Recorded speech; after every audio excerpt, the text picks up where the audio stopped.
Shalom pemirsa, dimanapun Anda berada, senang sekali kita dapat berjumpa di program acara Ku Tahu Yang Kupercaya. Apa kabarnya Anda pada saat ini? Doa kami Anda dalam keadaan sukacita dan berkemenangan karena kita tahu Tuhan yang kita sembah adalah Tuhan yang luar biasa. Kami bersyukur kalau Anda adalah penonton setia dari siaran ini, karena saya percaya bahwa setiap episode yang ditayangkan berisi pembahasan-pembahasan yang sangat memberkati kita sekalian. Untuk itu, teruslah setia untuk mendengarkan setiap berkat yang akan disampaikan oleh hambanya, Pendeta Ezra Soru. Dan jangan lupa terus kirimkan komentar, pertanyaan, dan saran Anda seputar episode yang dibahas. Dan kami akan selalu berupaya untuk menjawab setiap SMS Anda. Dan untuk itu hari ini kita masih dalam rangkaian pembahasan mengenai kematian Yesus untuk menebus dosa manusia. Dan tentunya sekali lagi pasti akan memberkati kita semua. Kita akan segera menerima berkat Tuhan melalui hambanya Pendeta Ezra Soru.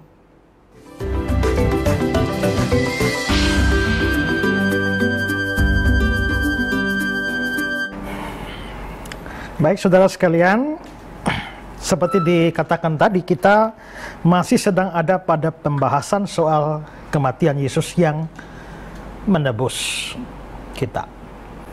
Nah, di awal pembahasan ini saya sudah katakan bahwa kematian Kristus atau penderitaan Kristus itu adalah bersifat mengganti. Harusnya manusia berdosa yang mengalaminya, tapi Kristus menggantikan kita untuk menerima hukuman Allah atas orang berdosa. Dan bahwa Kristus adalah pengganti kita, itu sudah ditunjukkan lewat beberapa fakta. Yang pertama adalah ada ayat kitab suci yang menyatakan secara eksplisit demikian. Misalnya Yesaya 53 ayat 4 hingga ayat yang ke-6, juga 2 Korintus pasal 5 ayat 15. Lalu yang kedua adalah fakta bahwa Kristus itu tidak berdosa. Bahwa dia tidak berdosa itu menunjukkan bahwa penderitaannya itu bukan karena salahnya dia, tapi karena menggantikan kita atau menanggung kesalahan atau hukuman kita. Yang ketiga adalah jenis hukuman yang dia terima, yakni penyaliban, itu menunjukkan bahwa apa yang dia lakukan bersifat menggantikan, karena digantung adalah hukuman untuk orang terkutuk, tapi tanpa penumpahan darah tidak ada pengampunan. Kalau dia mengalami itu karena kita orang terkutuk, makanya dia harus mati dengan cara terkutuk. Yang keempat adalah dia mengalami penderitaan yang luar biasa. Dan dalam episode sebelumnya saya sudah jelaskan tentang penderitaan dia pada saat di Getsemani, lalu saat dicambuk, lalu dalam perjalanan menuju Golgota, lalu di puncak Golgota dia mengalami penderitaan penyaliban yang hebat. Dan sekarang saya akan melanjutkan lagi ya, bukti-bukti bahwa Yesus mengalami penderitaan atau kematian itu bersifat menggantikan. Dan sekarang kita akan mulai dengan melihat fakta-fakta di atas salib. Tadi kita sudah bahas hanya soal pemakuan kaki, tangan, dan dia bernafas, itu semua penderitaan. Tapi ada hal lain lagi yang kita bahas, dan ini yang kelima adalah bahwa Kristus di atas kayu salib, dia menolak untuk minum anggur yang diberikan kepada dia. Ya. Coba kita melihat dalam Matius pasal 27 ayat yang ke-34. Dibacakan Matius 27, 34. Matius 27 ayat 34, lalu mereka memberi dia minum anggur bercampur empedu. Setelah ia mengecapnya, ia tidak mau meminumnya. Jadi waktu Yesus di atas salib ini, sementara tergantung menderita, orang memberi dia minum anggur bercampur empedu. Apa ini? Ya. Mayoritas penafsir mengatakan bahwa minuman yang diberikan kepada Yesus ini adalah minuman yang bersifat bius. Ya. Untuk apa? Untuk mengurangi rasa sakit. Dan itu bukan hanya diberikan pada Yesus, tapi rata-rata orang-orang yang disalibkan oleh orang-orang Romawi itu diberikan minuman seperti itu, sehingga agak berkurang rasa sakitnya, atau dia tidak terlalu merasakan sakit sebagaimana yang seharusnya. Saudara pernah lihat orang mabuk? Ya. Jalan sembarang saja, tabrak tembok pun tetap senyum-senyum saja ya. Nah, bisa-bisa jalan, pokoknya tidak takut sama sekali, seolah-olah tidak sakit, karena berada di bawah pengaruh alkohol itu. Nah, kesakitan juga itu bisa dikurangi dengan memberikan suatu minuman yang bersifat bius. Makanya orang kalau ada operasi dipakai obat bius supaya tidak sakit. Nah, tradisi mengatakan bahwa minuman ini diberikan oleh perempuan-perempuan Yerusalem sebagai tindakan belas kasihan kepada yang disalib. Kasihan loh yang disalib ini. Nah, rasa kasihan mereka diwujudkan melalui pemberian anggur bius ini. Dalam tafsirannya soal Matius 27 ayat 34 ini, Adam Clark mengatakan, anggur dicampur dengan mur diberikan kepada penjahat-penjahat di tempat eksekusi untuk memabukkan mereka dan membuat mereka kurang merasa sakit. Dalam Wycliffe Bible Commentary, tujuan atau maksud dari minuman pembius ini adalah untuk mematikan rasa sakit. Jadi itu memang tujuannya untuk itu. Dan saudara, dalam ayat yang dibaca tadi, apa yang terjadi setelah diberikan? Tidak mau meminum. Setelah ia mengecapnya, Ia tidak mau meminumnya. ia tidak mau meminumnya. Apa fungsi anggur ini? Mengurangi rasa sakit. Waktu diberi Yesus dan Yesus tahu bahwa oh ini anggur untuk mengurangi rasa sakit, Yesus tidak mau meminum. Itu berarti bahwa Yesus sebenarnya menolak untuk mengurangi rasa sakitnya. Dia tidak mau rasa sakitnya berkurang gara-gara minum anggur ini. Ya. Ini menarik sekali, saudara, bahwa dia tidak mau berkurang rasa sakit. Albert Barnes mengatakan begini, dikatakan bahwa efek dari minuman ini adalah untuk membius perasaan. Itu sering diberikan kepada orang yang disalibkan untuk membuat mereka tidak merasakan rasa sakit dari kematian. Tuhan kita mengetahui hal ini pada waktu dia telah mencicipinya, menolak untuk meminumnya. Dia tidak mau menumpulkan rasa sakit dari kematian. Dia memilih untuk meminum cawan yang diberikan Bapa kepadanya. Dia datang untuk menderita. Kesedihan atau penderitaannya perlu untuk pekerjaan penebusan, dan dia menyerahkan dirinya sendiri untuk menderita yang tidak dikurangi dari salib. Penafsir lain namanya E.T. Robertson, dia bilang, Yesus ingin meminum seluruh cawan dari tangan Bapaknya. Lalu E.T. Robertson memberikan Yohanes 18 ayat 11 sebagai referensi. Coba baca Yohanes 18 ayat 11. Kata Yesus kepada Petrus, sarungkan pedangmu itu, bukankah aku harus minum cawan yang diberikan Bapa kepadaku? Bukankah aku harus minum cawan yang diberikan Bapa kepadaku? Cawan apa ini? Cawan murka Allah. Tadi saya sudah gambarkan sebelum episode sebelumnya bahwa di Getsemani Yesus merasa takut luar biasa. Kenapa? Karena dia akan menanggung murka Allah, tsunami murka Allah.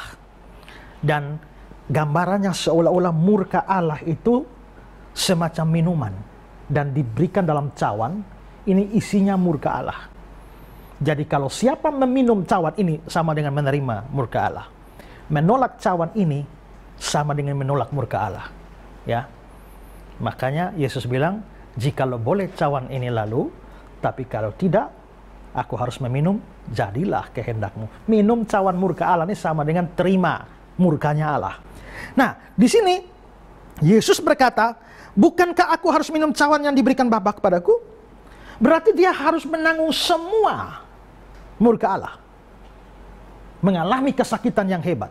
Kalau sekarang dia minum anggur bius ini sehingga rasa sakitnya berkurang, artinya dia tidak minum keseluruhan cawan ini. Ya. Yesus tidak mau rasa sakitnya berkurang atau rasa menderitanya berkurang. Ini aneh, saudara ya. Siapa di antara saudara yang tidak mau rasa sakit berkurang? Kalau pergi ke dokter gigi, ya, mau cabut lalu dikasih bius, ah dok, gak usah lah, biar gini aja lah, gitu. Mau dibedah oleh dokter, dikasih bius, gak usah lah, yang biasa-biasa aja lah. Gitu. Biarpun kita orang percaya dan yakin mati masuk surga, ya, nggak takut mati, tapi siapa yang nggak takut sakit? Maka kita sedapat mungkin, kalau ada jalan untuk mengurangi rasa sakit, kita akan pilih. Tapi Yesus mengalami kesakitan yang luar biasa seperti yang sudah saya gambarkan. Anehnya ditawari bius untuk mengurangi, kok nolak. Ya, pertanyaan kita, kenapa Yesus nolak rasa sakitnya dikurangi? Jawabannya adalah karena dia sadar yang sedang dia tanggung ini adalah murka Allah atau hukuman Allah atas dosa seluruh manusia. Dia sedang minum seluruh cawan murka Allah. Kalau rasa sakitnya dikurangi, maka dia minumnya nggak habis. Minum sampai sini aja, sisa sedikit. Ya, sisa dikit. Kalau seandainya Yesus minum anggur bius itu, kalau nggak minum, maka dia menanggung hukuman kita 100%. Kalau dia minum, katakanlah minum dikit, ya, rasa sakitnya berkurang, sehingga rasa sakitnya berkurang menjadi tinggal 90%. Ya, 10%-nya gara-gara bios itu dikurangi. Maka dia cuma menanggung 90% hukuman dosa manusia. Kalau Yesus cuma menanggung 90% dosa kita, maka sisa 10 siapa yang tanggung? Kalau saya berutang kepada Anda 1 juta, saya hutang 1 juta, datang Bapak mau bantu saya bayar 900.000, hutang sudah selesai? Belum, masih sisa 100.000, sudah dibayar 900.000, sisa 100.000-nya siapa yang harus bayar? Saya lah. Maka saya tidak bebas sempurna dari hutang. Walaupun sedikit, hanya 100.000, saya tetap harus bayar. Kalau Yesus menanggung hukuman dosa kita 90%, kurang 10 gara-gara anggur bius ini, maka yang tanggung 10%-nya siapa? Kita. Saudara dan saya. Nah saudara, hal ini membawa kita pada 2 hal yang perlu kita pikirkan. Coba pikirkan, 10% dari dosa saudara itu berapa banyak? 10% saja. Ya. Kalau saudara rasa diri sebagai orang baik, orang suci lah, atau walaupun nggak suci sempurna, tapi saya nih orang yang luar biasa baik. Kalau saudara anggap seperti itu, saudara orang tidak mengerti firman Tuhan. Karena bahkan firman Tuhan mengatakan, Roma 3 ayat 10-12, tidak ada orang baik. Semua orang telah berbuat dosa. Yesaya 64 ayat 6 itu, segala kesalehan kita seperti kain kotor di hadapan Tuhan. Segala kesalahan kita seperti kain kotor. Kalau saudara pelajari teks itu baik-baik, Yesaya 64 ayat 6, kain kotornya bukan kain pel. Ya, kain kotor itu adalah kain pembalut wanita waktu datang bulan pada zaman dulu. Itu kain yang dimaksudkan. Jadi segala kesalahan kamu itu seperti kain pembalut wanita zaman dulu. Itulah cara Allah menilai kebaikan kita. Maka kalau kita rasa diri orang baik karena banyak berbuat baik, saudara tidak mengerti firman Tuhan. Kita ini banyak sekali dosanya. Itulah sebabnya di awal-awal program kita ini kita mengupas banyak hal soal dosa. Kita membahas 10 hukum dari hukum 1 sampai hukum 10, menghabiskan banyak episode untuk membahas, tujuannya satu saja, supaya menunjukkan bahwa kita orang berdosa. Dari hukum pertama, berapa banyak dosa kita. Hukum kedua, berapa banyak dosa. Hukum ketiga, 4, kelima. Makanya dalam pembahasan 10 hukum, saya bicara panjang lebar, menunjukkan contoh-contoh pelanggaran dari setiap hukum. Tujuannya, supaya kita sadar, kita ini bukan seperti kertas putih. Kita ini bukan kertas putih yang ada bintik-bintik hitam. kita bukan kertas hitam yang ada bintik-bintik putih. Kita betul-betul hitam legam di hadapan Tuhan. Jadi kalau kita mengerti firman Tuhan, kita sadar hidup kita ini penuh dengan dosa. Saudara, memang hukum dunia ini, kalau hukum orang ini kan hanya berdasarkan apa yang dibuat. Waktu saya bahas episode tentang jenis-jenis dosa, ya, klasifikasi dosa saya bahas banyak. Ada dosa sengaja, ada dosa tidak sengaja, ya, ada dosa pikiran, dosa perkataan, dosa perbuatan, dan sebagainya. Hakim dunia tidak bisa menghakimi atau menghukum dosa yang ada di dalam pikiran. Kalau Bapak duduk-duduk di sana, ya, nganggur, tahu-tahu ada cewek lewat, tangkap ceweknya, perkosa ceweknya, dilaporkan ke polisi, ditangkap, dihakimi, masuk penjara. Wajar. Tapi kalau Bapak duduk di sana, ada cewek lewat, nggak usah bikin apa-apa, nggak usah tangkap dia, nggak usah perkosa dia, cukup duduk merenung. Kalau gua tangkap dia, kalau gua perkosa dia, wah, kira-kira bisa ditangkap polisi? Bisa dihakimi, dipenjarakan? Nggak bisa. Kenapa? Saya nggak lakukan kok. Saya cuma membayangkan, merenungkan, tapi itu cuma di otak saya, di pikiran saya. Polisi, hakim tidak bisa menghakimi di situ, sampai situ. Tapi Tuhan melihat itu. Maka itu dosa. Makanya dibilang ya, Matius pasal 5, barang siapa melihat seorang perempuan dan menginginkan dalam hatinya, dia sudah berzina. Menginginkannya, dia sudah berzina. Itu bukan cuma sekedar lihat perempuan lalu suka lalu jadi dosa. Tidak, sudah berzina. Maksudnya lah, terjemahan lama bilang, barang siapa melihat seorang perempuan dan bergerak syahwatnya, dia berzina dalam hati. Terjemahan Indonesia sehari-hari, barang siapa melihat seorang perempuan dengan nafsu birahi, dia sudah berzina dalam hati. Jadi, yang di dalam hati pun dihitung atau dinilai oleh Tuhan. Motivasi. Saudara boleh rajin pelayanan, bagus. Tapi motivasinya miring, itu dosa. Kasih persembahan bagus, tapi kasih persembahannya karena motivasi salah, itu dosa. Banyak orang melayani Tuhan, tapi motivasinya salah. Ada yang motivasinya hanya cari duit saja. Ya, soalnya pelayanan, bahkan ada pendeta-pendeta tertentu pasang tarif. Sekali ngundang khotbah itu berapa juta, harus disetujui sebelumnya. Gara-gara pijar TV disiarkan sampai mana-mana, saya lalu dikenal sampai di berbagai macam pelosok. Gara-gara dikenal berbagai macam pelosok, lalu banyak orang minta saya pelayanan, termasuk dari Papua. Lalu satu pendeta Papua hubungi saya, Pak Isra, kira-kira orang sekelas Bapak ini, kalau kami mau ngundang bayarnya berapa? Saya jawab, astagfirullah Pak. Semua yang didapat ini anugerah dari Tuhan. Saya bukan tipe pendeta yang minta bayar. Ya. Berkat Tuhan dari Tuhan. Bapak ada mau kasih, itu berkat bagi saya. Saya melayani bukan cari berkat. Tapi karena saya sudah diberkati, saya melayani. Kalau Tuhan masih mau kasih bonus, ada berkat dari situ, puji Tuhan. Tapi kalau enggak ada apa-apa. Pak Isra mesti tidur di hotel. Enggak.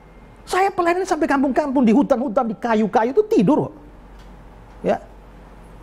Melayani di kampung-kampung itu kita tidak pergi berhari-hari. Apalagi satu tempat di NTT sana itu, wah, itu untuk pergi ke sana itu mesti melewati sungai itu puluhan. Nggak ada jalan raya tuh. Jalan raya hanya stop di sungai. Kalau sungainya kering, kita jalan. Mobil masuk lewat sungai, tapi musim hujan. Mesti tunggu banjirnya reda dulu. Tidur 2-3 hari dulu di pinggir sungai itu, sudah. Kalau motor gampang. Orang pikul. Jadi ada orang bikin sewa, ya, jasa angkat motor. Ya, ikat tali bawah. Tapi kalau mobil siapa mau angkat? Jadi yang dengan mobil, tidur dulu 2-3 hari, airnya surut, baru nyebrang. Pelayanan seperti itu mau tidur di mana coba? Hotel. Hotel apa? Di hutan. Tidur di kayu, tidur apa, taruh batu, pokoknya tidur. Ya. Tapi banyak orang melayani sekarang hanya demi kepentingan duit. Ada perampok di India. Masuk ngerampok. Ketahuan, satu kampung kejar dia, dia lari. Dikejar pakai batu, kayu dan sebagainya, lalu dia lari ke hutan. Ya, pada waktu dia sementara lari ke hutan, dia lihat, ada orang suci bertapa di bawah ini. Orang India sangat menghormati para pertapa, dianggap suci. Lalu akhirnya muncul ide, dia lari masuk lebih dalam ke hutan, dia lihat ada pohon besar, langsung bersila duduk seperti orang suci. Orang-orang kejar perampok, cari-cari, lihat dia, tapi lagi bertapa, orang suci. Mereka lupa perampoknya. Orang India percaya mau dapat berkat dari para pertapa itu, mereka harus memberi kepada dia. Maka mereka, wah, ada orang suci, bawa nasi goreng, minta berkat. Dia terima nasi gorengnya, kasih berkat. Orang bawa mie goreng, bawa ayam lalapan, dia berkat. Sementara orang bawa berkat, pencuri ini hanya bertapa dan kasih-kasih berkat. Setelah dia terima banyak berkat, dia bilang begini, kalau tahu begini, ngapain repot-repot merampok? Gua bisa makan dengan memanfaatkan iman orang-orang tolol ini. Dan banyak pendeta model seperti itu. Kerjanya hanya berkati-berkati, tipu orang. Yang penting makan tiap bulan. Ya kan? Ngapain serepot-repot bikin khotbah? Nggak usah. Cari aja di Google, selesai. Baca aja, kasih mereka 5 menit, 10 menit. Yang penting tiap bulan gajian. Melayani, bagus. Motivasi melayaninya miring, dosa. Ada orang melayani juga, bukan cari duit. Satu hari, di dermaga, karena air laut surut, kapal nggak bisa nyandar persis dermaga. Agak jauh. Untuk bisa penumpang turun, terpaksa hanya dikasih satu batang, satu papan. Dari ujung kapal ke ujung dermaga. Ini salah-salah jalan bisa jatuh. Turun. Lolos, satu lagi. Lalu giliran seorang ibu bawa anak. Kaget tahu-tahu anaknya jatuh masuk laut. Langsung ibu ini nangis, tolong, tolong anak saya, tolong, tolong, tolong. Yang lain semua orang datang nonton. Aduh, siapa berani lompat? Tidak ada yang berani. Nolong, nolong. Gak ada. Sementara begitu dia tolong-tolong sudah nangis-nangis. Tiba-tiba, satu orang masuk. Begitu satu orang masuk, langsung dia ambil anaknya tuh. Pegang anak sini, berenang, lolos keluar. Akhirnya semua orang tepuk tangan. Wah, pahlawan. Bapak, kenapa bapak kok berani begitu? Dia bilang, bapak kenapa bapak berani? Diam kami. Saya sekarang mau tanya pada semua. Tadi siapa yang dorong saya masuk laut? Rupanya bukan dia memang mau nolong. Dia nggak ada niat nolong. Niatnya cuma nonton, tapi gara-gara orang dorong ya sudah sekalian lah masuk, sekalian nyelamatkan, ya kan? Banyak orang nggak suka melayani, hanya karena didorong-dorong lah, ya sudahlah melayani lah. Ini pendeta tiap hari dorong terus, ini Pak Esra tiap hari dorong, ini dorong terus, ya sudah terpaksa melayani. Saudara melayani dengan terpaksa, melayani bagus. Tapi motivasimu terpaksa, saudara dosa. Rajin gereja, kebaktian, rajin terus. Kenapa? Karena ada cewek. Begitu cewek mulai putus hubungan dengan Tuhan juga. Saudara rajin kebaktian baik, tapi motivasi salah, dosa. Nah kalau Tuhan itu nilai dosanya, pikiran, perkataan, perbuatan, hati, motivasi semua. Kalau dinilai, saudara kira saudara orang baik. Saudara orang berdosa. Kalau hitung semua, ambil 10% dari dosamu. Berapa? 10% saja banyaknya minta ampun. Ya, kalau saudara punya dosa ternyata 1 juta dosa, 10%-nya 100.000. Dan saya ulang lagi apa yang saya katakan. Syarat masuk neraka, dosa berapa? 1. 1 dosa saja, saudara masuk neraka. Kalau 10%-nya 100.000 dosa, saudara nggak akan lolos juga. Jadi saudara bayangkan, seandainya Yesus mau minum anggur ini, rasa sakitnya berkurang 10%, dia cuma tanggung 10%, dan kita tanggung sendiri sisa 10%-nya, nggak ada kita bisa bebas. Jadi hari itu adalah hari yang sangat menentukan. seandainya dia mau minum, seluruh manusia dari Adam sampai yang terakhir masuk neraka semua. Tapi puji Tuhan, hari itu dia menolak minuman itu. Karena dia menolak minuman itu, maka dia betul-betul menanggung semuanya. Dia menanggung semuanya. Dan ini menunjukkan bahwa dia konsisten. Karena apa? Karena dalam Matius pasal 26, 39 sampai dan 42 dibilang, maka dia maju sedikit lalu sujud berdoa, katanya, ya Bapa, jikalau sekiranya mungkin biar cawan ini lalu daripadaku, tapi jangan seperti yang kukehendaki, melainkan seperti yang engkau kehendaki. Lalu ia pergi untuk kedua kali berdoa, ya Bapakku, jikalau cawan ini tidak mungkin lalu, kecuali apabila aku meminumnya, jadilah kehendakmu. Dan itu dia lakukan konsisten. Gara-gara dia tidak minum, berapa banyak dosa yang dia bereskan? 100%. Semua dosa kita. Semua. Coba baca Kisah 13 ayat 39. Dan di dalam dialah setiap orang yang percaya memperoleh pembebasan dari segala dosa yang tidak dapat kamu peroleh dari hukum Musa. Pembebasan dari Segala dosa. Segala dosa. Kolose 2 ayat 13. Kamu juga, meskipun dahulu mati oleh pelanggaranmu dan oleh karena tidak disunat secara lahiriah, telah dihidupkan Allah bersama-sama dengan Dia, sesudah Ia mengampuni segala pelanggaran kita. Mengampuni berapa banyak pelanggaran? Segala pelanggaran. 1 Yohanes 1 ayat 7 dan 9. Tetapi jika kita hidup di dalam terang sama seperti Dia ada dalam terang, maka kita beroleh persekutuan seorang dengan yang lain, dan darah Yesus anaknya itu menyucikan kita daripada segala dosa. Jika kita mengaku dosa kita, maka Ia adalah setia dan adil, sehingga Ia akan mengampuni segala dosa kita dan menyucikan kita dari segala kejahatan. Jadi ada segala dosa, segala kejahatan. Ya. Nah, maka saudara, waktu Kristus memikul dosa kita atau menebus dosa kita, Dia melakukan segala dosa, segala pelanggaran, segala kejahatan. Apa artinya segala? Segala artinya semua, seluruhnya, tidak ada sisa. Lahir tahun berapa? 91, Pak. 1991. Hari ini 2018. Rencana mati kapan?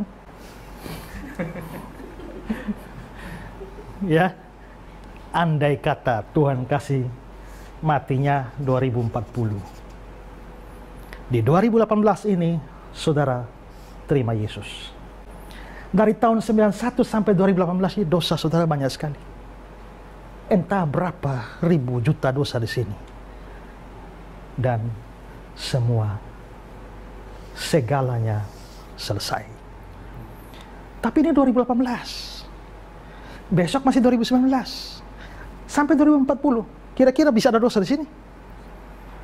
Mustahil nggak ada dosa. Nanti sudah masuk surga baru tidak berdosa. Tapi ini masih panjang ini. Makin umur panjang, makin banyak dosa itu. Bagaimana dengan dosa saya di 2019, 2020, 2021 dan seterusnya? Kalau ini tidak dia bayar, cuma bayar yang lalu, belum atau bukan segala. Pertanyaannya, apakah Yesus nanti kira-kira tahun 2019 bisa berdosa? Bisa ya.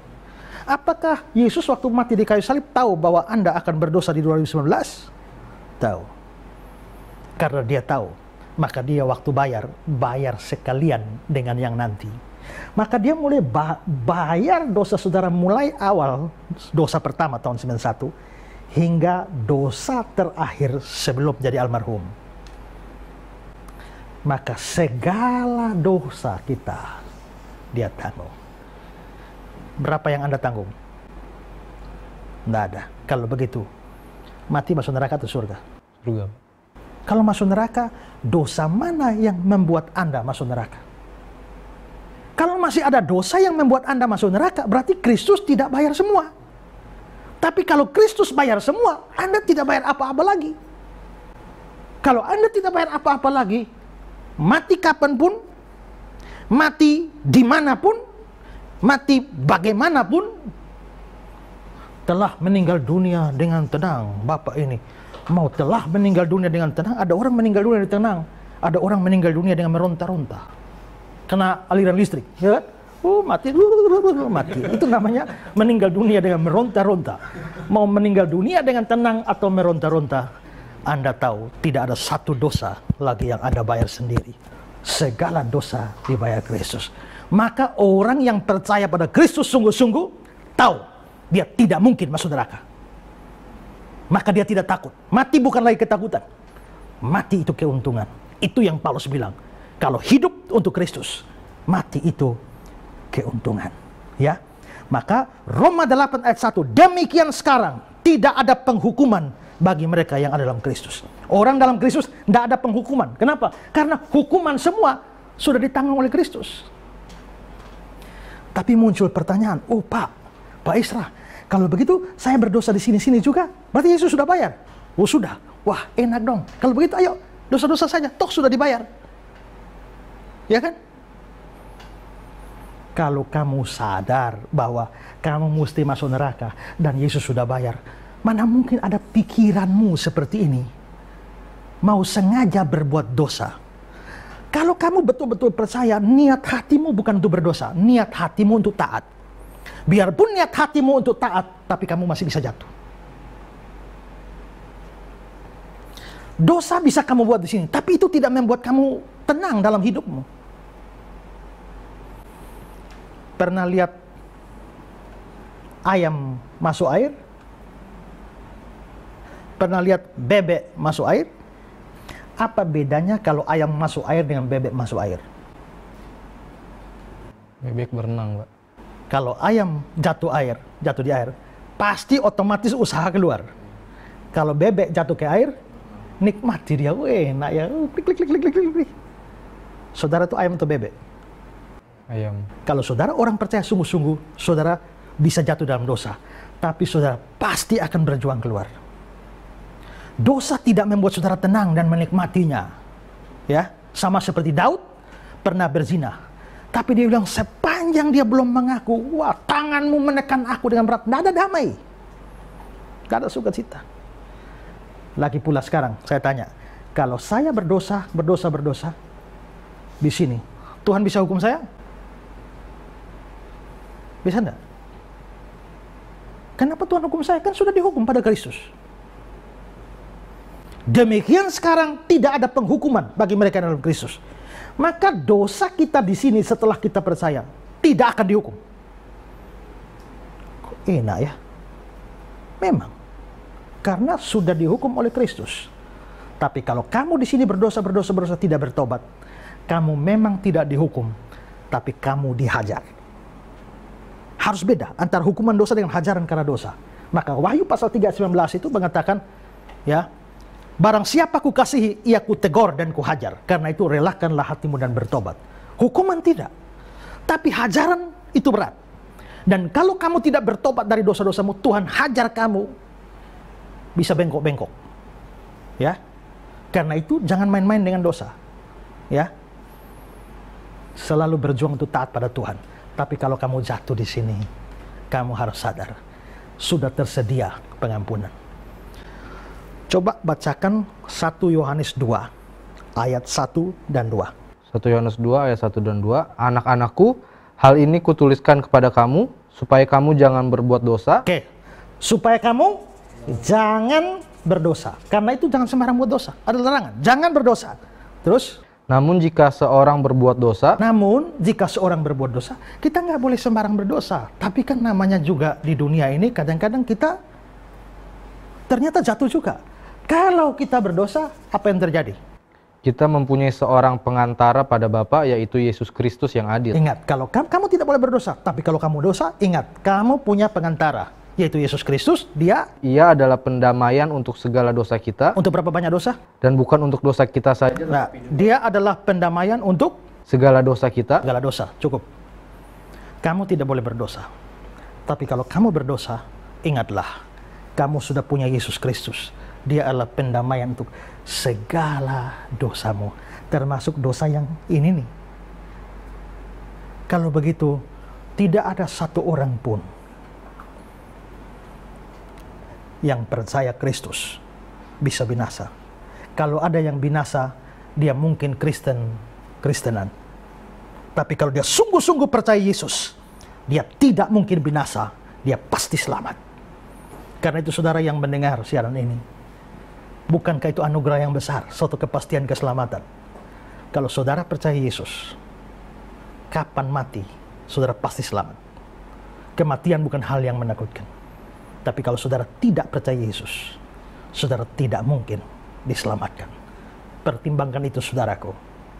Karena tiap saat saudara bisa terlempar ke neraka. Ini fakta kelima. Yesus menolak minum anggur bius. Sekarang fakta keenam yang menunjukkan bahwa dia menggantikan kita adalah bahwa Kristus di atas kayu salib mengalami rasa haus. Coba perhatikan Yohanes pasal 19 ayat 28. Sesudah itu, karena Yesus tahu bahwa segala sesuatu telah selesai, berkatalah ia, supaya genaplah yang ada tertulis dalam kitab suci, aku haus. Nah, di atas kayu salib Yesus bilang, aku haus. Kalau Yesus haus itu wajar. Pertama, dia ditangkap sejak dari hari sebelumnya di Getsemani. Dia tidak diperlakukan dengan baik. Mungkin tidak diberi makan, tidak diberi minum. Juga dia digiring ke sana kemari. Dari Pontius Pilatus, lempar ke Herodes. Herodes kembalikan lagi kepada Pilatus lagi. Berikut lagi dia dicambuk. Dan waktu dicambuk pasti darah keluar. Banyak cairan tubuhnya keluar. Dia mengalami kehausan luar biasa.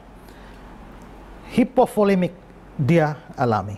Dia harus pikul kayu salib.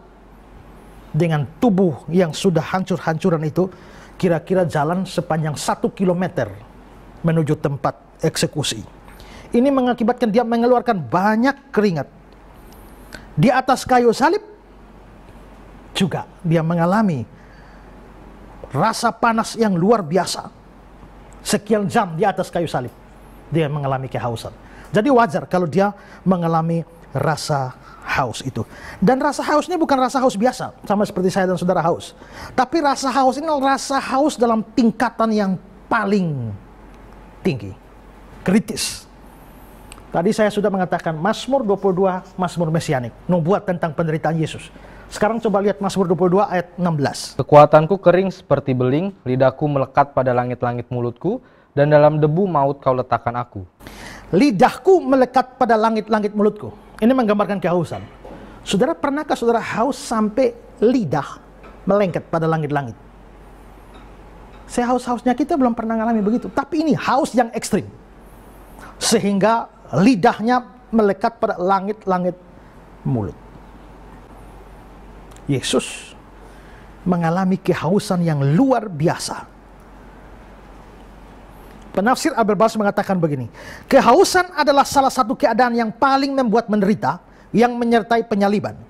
Luka-luka meradang dengan hebat, dan demam yang tinggi biasanya terjadi oleh penderitaan-penderitaan pada salib. Dan ini disertai atau diiringi oleh kehausan yang tak tertahankan. Nah, secara jasmani, kita tahu, saya sudah jelaskan kenapa Yesus haus. Tadi, rangkaian penderitaannya. Tapi menjelaskan kehausan ini ada alasan rohani. Saudara tahu cerita orang kaya dan Lazarus? Ya. Orang kaya luar biasa di bumi ini. Lazarus menderita sengsara luar biasa. Matilah dua-duanya. Orang kaya itu sementara menderita di alam maut, bahasa Yunaninya Hades, itu neraka. Sementara Lazarus dibawa ke pangkuan. Terjemahan tepatnya adalah dalam pelukan Abraham. Abraham di surga, Lazarus di surga. Jadi Lazarus ada di surga, orang kaya itu ada di neraka. Lalu orang kaya dari neraka berteriak kepada Abraham. Teriaknya bagaimana? Baca Lukas 16, 23, 24. Orang kaya itu juga mati lalu dikubur. Dan sementara ia menderita sengsara di alam maut, ia memandang ke atas, dan dari jauh dilihatnya Abraham dan Lazarus duduk di pangkuannya.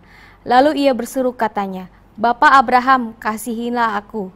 Suruhlah Lazarus supaya ia mencelupkan ujung jarinya ke dalam air dan menyejukkan lidahku, sebab aku sangat kesakitan dalam nyala api ini.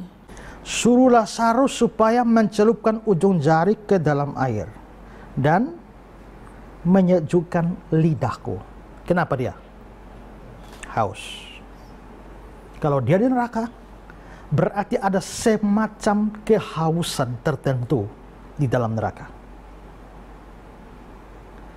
Atau minimal dari cerita ini kita bisa menafsirkan bahwa di neraka akan ada sejenis kehausan yang hebat.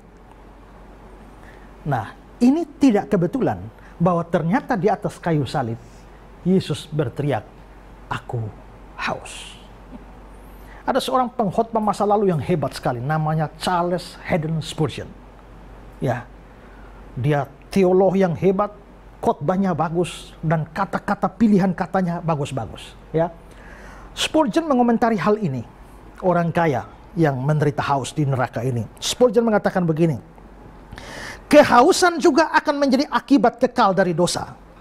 Karena ia berkata tentang orang kaya yang rakus.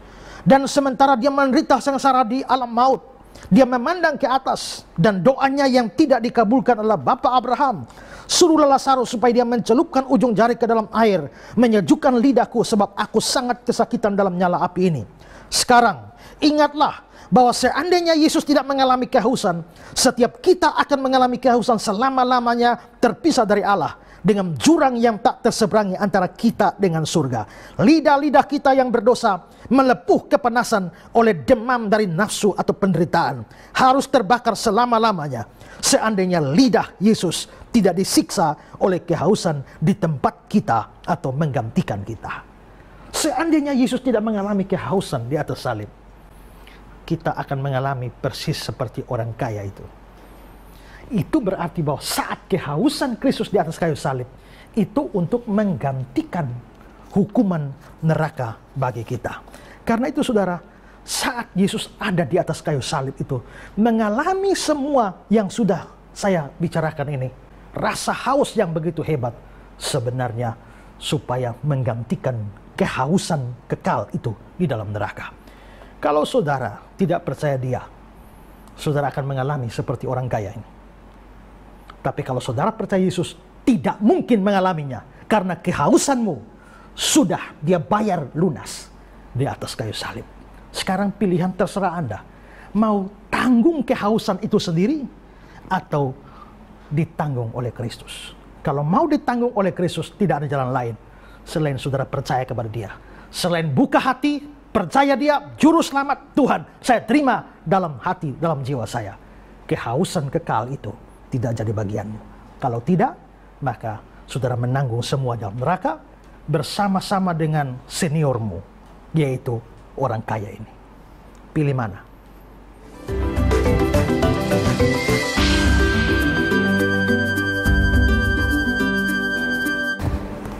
Pemirsa dimanapun Anda berada, sudah begitu banyak bukti yang menyatakan bahwa hanya Yesus yang mampu memberikan keselamatan kepada kita umat berdosa yang layaknya mendapatkan murka Allah.